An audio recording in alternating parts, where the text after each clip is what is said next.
everyone, VJ back here for how to play. Today we're looking at how to play Caper Europe by Keymaster Games and Unai Rubio, hopefully I'm pronouncing that correctly, which is a two-player game for ages 10 and up. Takes roughly 30 minutes, give or take.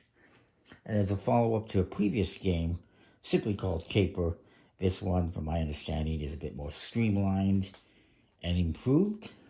And it's obviously the newer version. And it's like I said, it's a two-player game. So, in this game, you get a whole bunch of different things. You get this nice fold-up board. It's really big. On the opposite side, you got a bunch of artwork like blueprints, newspaper articles, posters, ticket stubs, letters, all sorts of stuff, stamps. It's pretty cool that they did that. And on this side, you're going to be using. You're going to have a spot for 3 different locations and all sorts of other items. And over here, you have kind of a little round tracker that starts with the intro and ends with theme.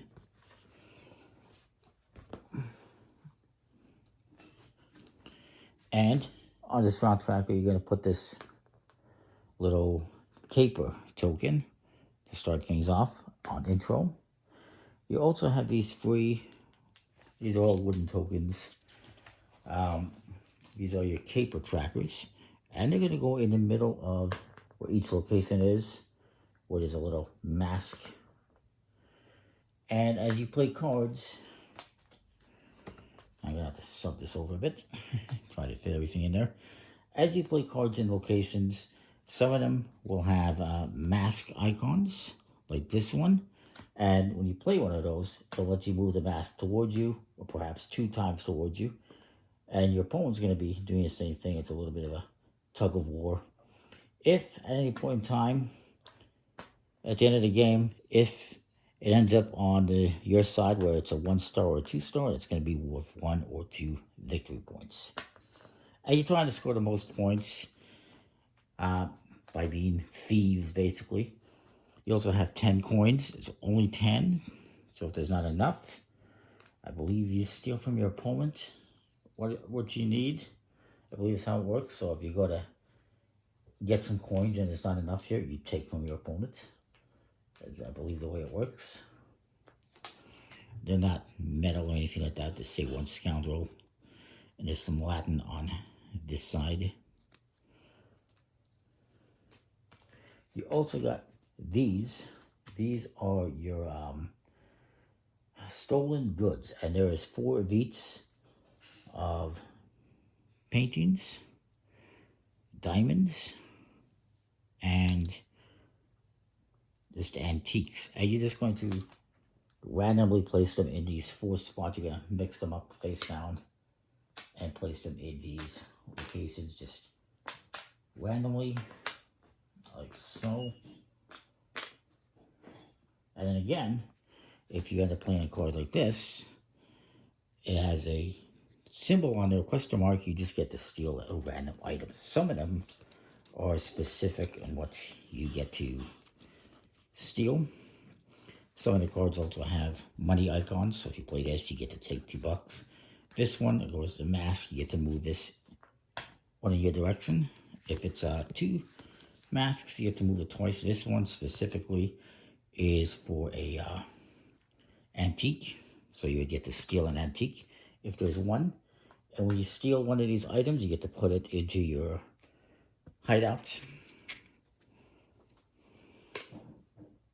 So you get that. You get these cards. These are your gear deck. There is 54 cards here. This is actually 30 cards. This is your core deck. Core gear deck with 30 cards. This is your core thief deck, which has 15 different thieves. And you also have a locations deck, which has several different places like casino and bank and a chapel, a gala, all sorts of different places. There is 8 core locations here. But these aren't the only cards you're going to be using, because inside the box there is locations with different specific areas, like Paris. There's Rome, Barcelona, and London. Each one has a different difficulty level as indicated by the stars here on the front. I don't know if you can see that in this lighting. There it is, difficulty rating. And on the opposite side, there's some special rewards that you get using this. So this one, for every stolen good in your hideout, you're going to get a point at the end of the game. So we'll use the Paris. That's the one they recommend using it first. And what you're going to do is one person will be on this side, one person will be on that side. I'm going to actually sub this whole thing closer so we can see. You also have some reference cards that are double-sided, good to have. And, of course, the rules, and you also get a score pad. No pencil, though. So, what you get in this for each city is you get 6 more gear cards. You get 3 more thief cards, and you get 5 more location cards. And you're going to mix these up into the respective decks at the start of the game. The coins, of course, are over to the side here. I brought this closer, but now you can't see everything. There you go. That's what's going to have to be. And we'll mix these up.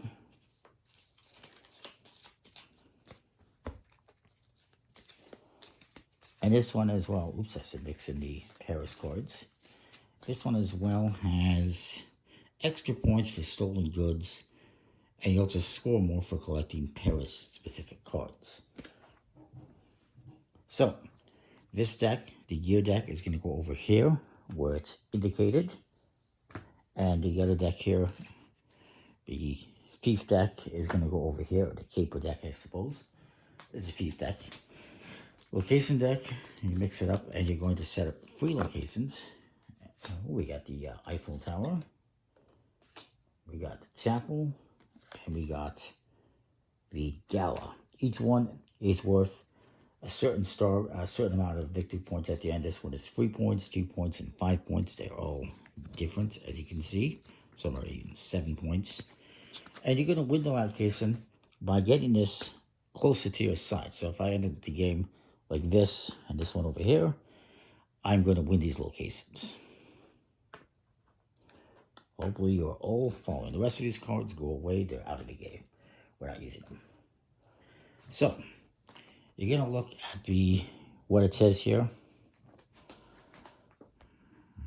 Let's see if I got a picture in the book or someone that I can show you close up with that. There you go. So on where the cards go, there is this track here. You're going to do 6 rounds. Each round, you're going to have a different amount of cards from one of the 2 decks. The first round is going to be 4 cards from the white deck, and it's pointing this way, so I would be the start player. And the next round, it's going to be 6 cards from the other deck, and it's the other player that's going to start first, and you just alternate using different decks and different players starting until you get to the end. 6 rounds. So the first round, it's 4 white cards for each player.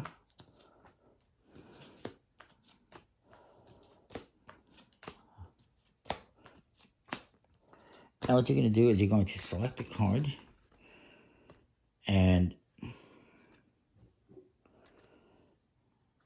you are going to play it face down and reveal it. And you're going to play it in one of these locations. Now, each of these locations, I actually have this, well, somewhat, actually it's not upside down. It can't be upside down. Each of these different locations has 3 slots for up to 3 thieves. And each thief you can play up to 3 gear cards. So, I say, you know what, maybe I want to play this one here. My opponent says, you know, they're going to play theirs here. I'll leave it so that you can see it. And then we're going to swap cards. And then they're going to do the same thing again. Maybe I put... And each card as well, I should mention, this one has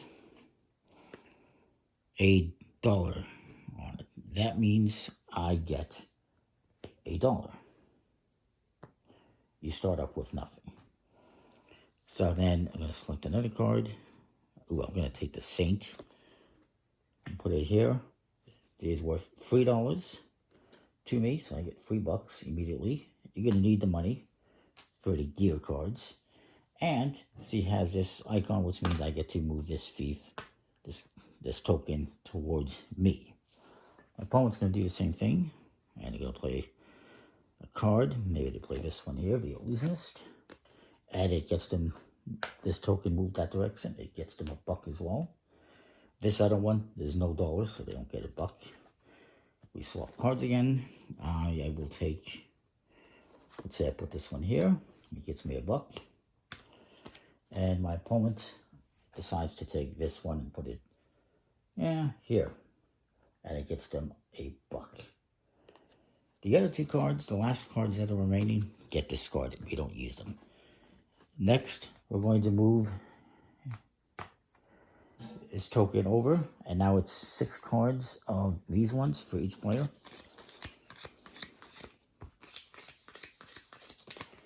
Perfect amount there. And my opponent gets to start first.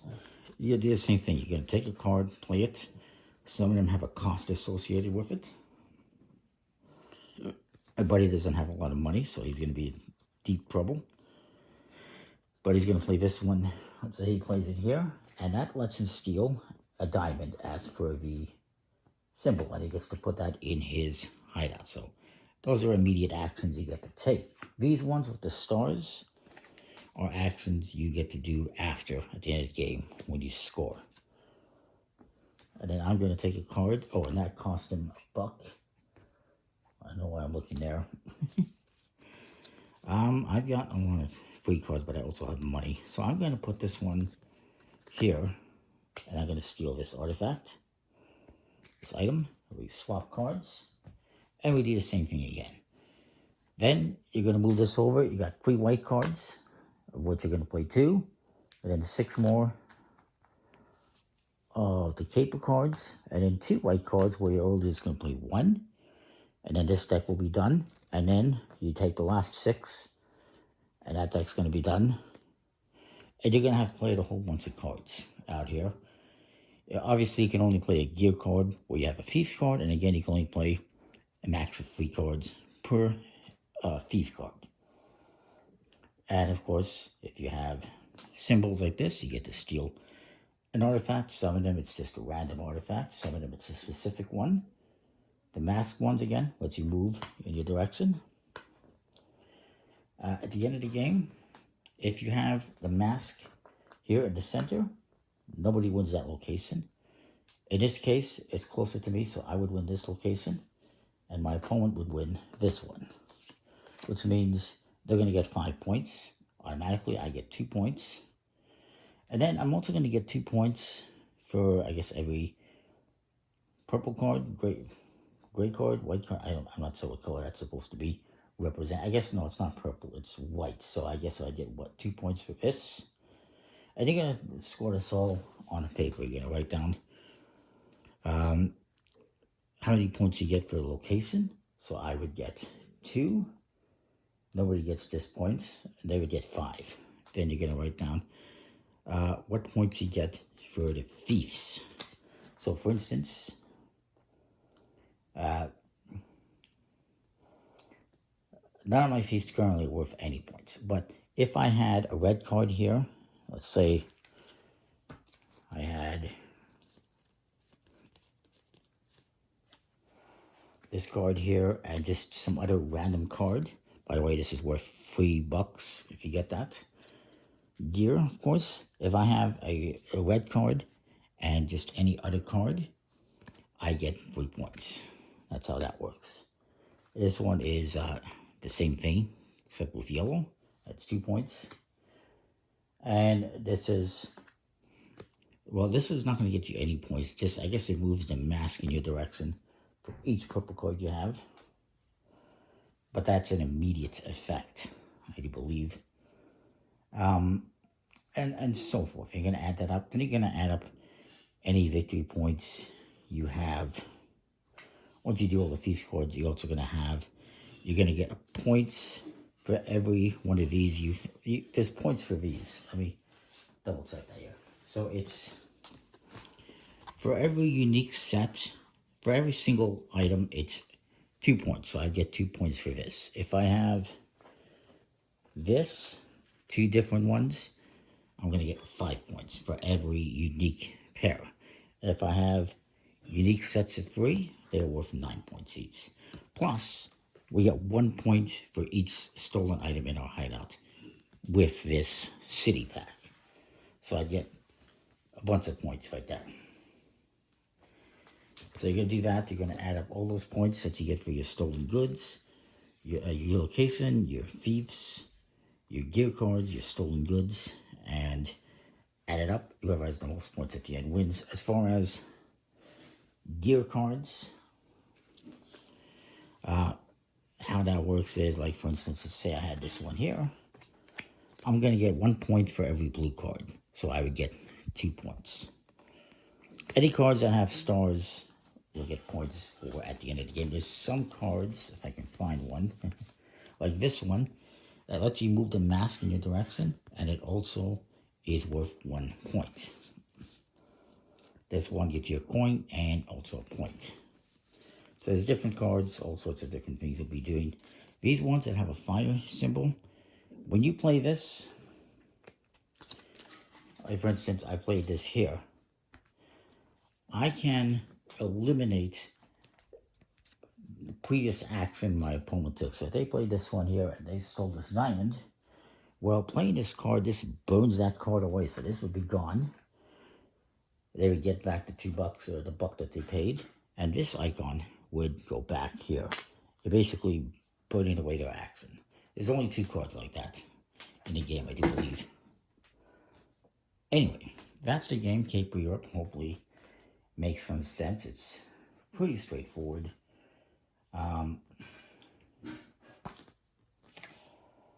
There is also, as I mentioned, some cards that have this symbol, which means it's protected from being discarded by a burn effect. Let's see if I can find one of those.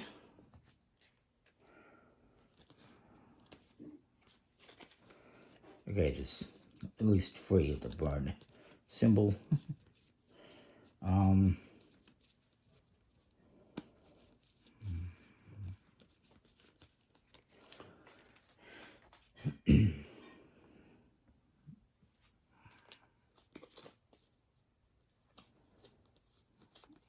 Like, for instance, at this location, all yellow cards are protected from being burned away. So if that location was there, you would have that ability. But anyways, that is the game in a nutshell. There's a few different types of decks, different cards, coins, and tokens. Pretty straightforward. I think it's pretty cool. Comment, like, subscribe, let me know what you think. We'll see you next time more. Thanks for watching. Check out Keymaster Games. We'll see ya.